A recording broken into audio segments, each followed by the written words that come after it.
Hello everyone, welcome to my YouTube channel.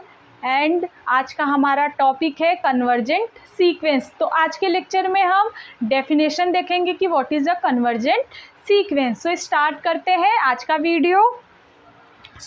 Definition start करने से पहले हम एक एग्जांपल के थ्रू देखते हैं कि कन्वर्जेंट का मीनिंग क्या होता है और कोई गिवन सीक्वेंस रहेगा तो कन्वर्जेंट कैसे होगा वो देखेंगे। स्टार्ट करते हैं। सपोज मेरे पास कोई सीक्वेंस है 1/n for all n belongs to natural number. तो ये सीक्वेंस कैसा फॉर्मुलेशन होगा, वन पुट करेंगे, देन हमें क्या आएगा 1, देन 2 पुट करेंगे 1/2, देन 3 पुट करेंगे तो 1/3 एंड सो ऑन। तो सीक्वेंस कैसा बना 1, 1/2, 1/3, 1/4, 1/5, 1/6 एंड सो ऑन। तो ये जो हमारा सीक्वेंस है an, इसका फॉर्मुलेशन ऐसा हुआ। अब इसको हम निकालना है कि ये जो an है ये कन्वर्ज किस पे हो रहा है, वो हम फाइंड आउट करेंगे कि ये कैसे दिखता है कि किस पॉइंट पे कन्वर्ज होगा या कन्वर्जेंट सीक्वेंस क्या होता है। इसको हम ऐसे देखते हैं। सपोज ये 1 है और ये क्या है 0 है। जब हम 1 पुट किए तो हमारी जो हमारा सीक्वेंस की वैल्यू क्या आई 1, देन क्या आया 1/2, then 1/3, then 1/4, so on. Suppose 1/10, 1/20, so on. जैसे जैसे हम क्या करेंगे, ये जो n की वैल्यू है उसको इंक्रीज करते जाएंगे। सपोज हमने क्या लिया 1/100 लिया, तो सीक्वेंस की ये जो रेशो है इसकी वैल्यू क्या आई 0.01। सपोज इधर क्या आया मेरा 1/100, देन हमने 1/1000 लिया तो हमारी वैल्यू क्या आई 0.001। इसका मीनिंग क्या हो रहा है, जैसे जैसे हम n की वैल्यू इंक्रीज करते जा रहे हैं वैसे वैसे रेशो की वैल्यू क्या हो रही है, छोटी छोटी होते जा रही है। जैसे हम आगे भी जो भी वैल्यू लेते जाएंगे इससे भी बिगर नंबर आएगा, क्योंकि हम सारे n कहाँ से ले रहे हैं, नेचुरल नंबर से ले रहे हैं। तो जितने भी हम बिगर नंबर ले रहे हैं वो ऐसे 0.01, 0.00001। तो जो सारी वैल्यू है इस सीक्वेंस की किस तरफ जा रही है, किस तरफ टेंस हो रही है, किसकी तरफ जा रही है, वो सब 0 के पास जा रही है। सब वैल्यू किसके पास जा रही है 0 के पास जा रही है। तो कन्वर्जेंट का मीनिंग होता है जो सीक्वेंस हमारा गिवन रहेगा उसको n टेंस टू इन्फिनिटी, उसको लिमिट पुट करेंगे तो उस जो लिमिट आएगी उस सीक्वेंस की, जो पॉइंट हमें मिलेगा उसको ही हम बोलते हैं कि वो जो गिवन सीक्वेंस है उस पॉइंट पे क्या है कन्वर्जेंट है। तो ये इससे हमें क्या पता चल रहा है, जो हमारा ये सीक्वेंस है वो किसके पास जा रहा है, उसकी सारी वैल्यू किसके पास जा रही है 0 नहीं आ रही है, बट 0 के पास सारी वैल्यू इक्वल टू 0 नहीं आ रहा है, बट जो सारी वैल्यू कहाँ जा रही है 0 के करीब जा रही है, टेंस टू 0 हो रही है। तो कन्वर्जेंट का मीनिंग क्या है, कोई भी गिवन सीक्वेंस हमें रहेगा उसको लिमिट पुट करेंगे n tends to infinity, then जो हमें जो उसका लिमिट पॉइंट मिलेगा, किसी भी सीक्वेंस या किसी भी फंक्शन को हम लिमिट लगाते तो हमें लिमिट पॉइंट मिलता है, उस सीक्वेंस या उस फंक्शन का लिमिट मिलता है। तो जो लिमिट मिलेगा उसको ही हम बोलेंगे कि ये गिवन सीक्वेंस का वो क्या है कन्वर्जेंट है। वो सीक्वेंस कहाँ कन्वर्ज हो रहा है, किसके टेंस टू हो रहा है, उस पॉइंट के टेंस टू हो रहा है, तो उसी को हम बोलेंगे कि ये जो गिवन सीक्वेंस है वो कन्वर्ज टू क्या हो रहा है दैट पॉइंट हो रहा है। तो ऐसे ही कन्वर्जन का मीनिंग होता है, कोई भी गिवन सीक्वेंस रहेगा उसको लिमिट पुट करने का n tends to infinity, then जो लिमिट पॉइंट आएगी वही क्या हो जाएगी, उधर ही हमारा जो सीक्वेंस है वो क्या हो जाएगा कन्वर्ज हो जाएगा। ये नोटेशन है,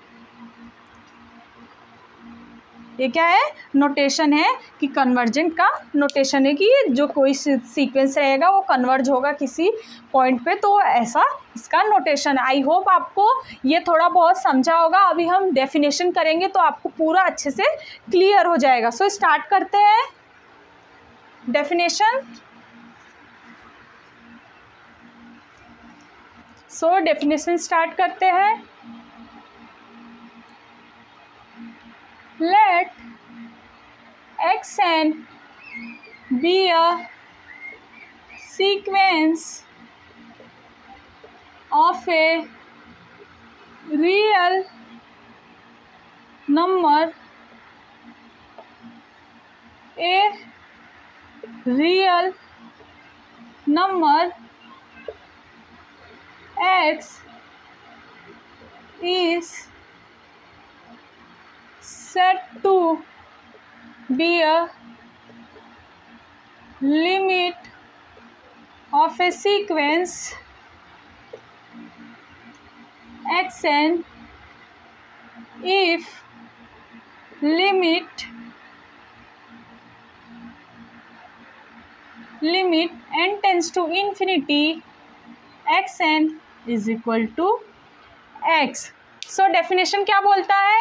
let xn be a sequence of a real number, कोई भी रियल नंबर का सीक्वेंस गिवन रहेगा और real number x is said to be a limit of a sequence xn if limit n tends to infinity xn is equal to x। तो उस sequence की जो लिमिट होगी उसको ही हम बोलेंगे कि वो उस सीक्वेंस का क्या है, कन्वर्जेंट पॉइंट है।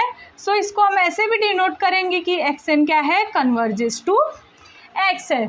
और एक इक्विवेलेंट और डेफिनेशन है थ्योरेटिकली, उसको ही हम लोग लेके बहुत सारे थ्योरम, बहुत सारे एग्जांपल को क्या करने वाले हैं, प्रूफ करने वाले हैं। इक्विवेलेंटी है, क्या है वो डेफिनेशन, सेम है, that is for any epsilon greater than 0 there exists n naught belongs to natural number such that modulus of xn minus x less than epsilon for all n greater than equal to n। सो ये definition क्या है, equivalent theoretically definition है convergence sequence का। ये क्या बोलता है कि हम बोलेंगे कि ये जो सीक्वेंस है उस पॉइंट पे कन्वर्ज होगा, कब होगा, if for any epsilon greater than 0, कोई भी एक पॉजिटिव रियल नंबर के लिए एक नेचुरल नंबर एग्जिस्ट होना चाहिए सच दैट मॉडुलस से डिस्टेंस फाइंड करेंगे xn माइनस x, वो क्या होना चाहिए, एप्सिलॉन से लेस होना चाहिए for n greater then n not. तो वो ऐसा नेचुरल नंबर हमें मिलना चाहिए कि उस नेचुरल नंबर के बाद या उधर से जितनी भी सारी वैल्यू रहेगी जब हम उसको माइनस करेंगे तो वो क्या होनी चाहिए, वो लेस देन क्या होनी चाहिए, एप्सिलॉन होनी चाहिए। उस तब हम बोलेंगे कि ये जो सीक्वेंस है xn वो क्या हो रहा है, कन्वर्ज हो रहा है x पे। ये क्या है, इसका नोटेशन है कन्वर्जन का कि xn कन्वर्जेस टू x। सो यही डेफिनेशन है कि कन्वर्जेंस सीक्वेंस का डेफिनेशन कि क्या होता है, कोई गिवन सीक्वेंस रहेगा उसको बोलेंगे कि वो सीक्वेंस कन्वर्ज हो रहा है किसी पॉइंट पे। तो हम दो डेफिनेशन से उसको प्रूफ कर सकते हैं। फर्स्ट हम उस सीक्वेंस में limit n tends to infinity लगाएंगे और एक हम जो उसकी लिमिट पॉइंट मिलेगी वही उसका कन्वर्जेंट पॉइंट हो जाएगा, उसको बोलेंगे कि जो sequence xn is converges to x। और फिर इक्विवेलेंट डेफिनेशन क्या है, कोई भी एक पॉजिटिव रियल नंबर के लिए हमें एक नेचुरल नंबर एग्जिस्ट होगा such that modulus of xn minus x less than epsilon for all n greater than equal to n naught. I hope आपको एक कन्वर्जेंस सीक्वेंस का डेफिनेशन समझा होगा। अब इसके बाद हम कुछ इंपॉर्टेंट प्रपोजिशन सॉल्व करने वाले हैं और बहुत सारे एग्जाम्पल सॉल्व करेंगे। आई होप आपको ये वीडियो अच्छा लगा होगा। Thank you so much for watching this video.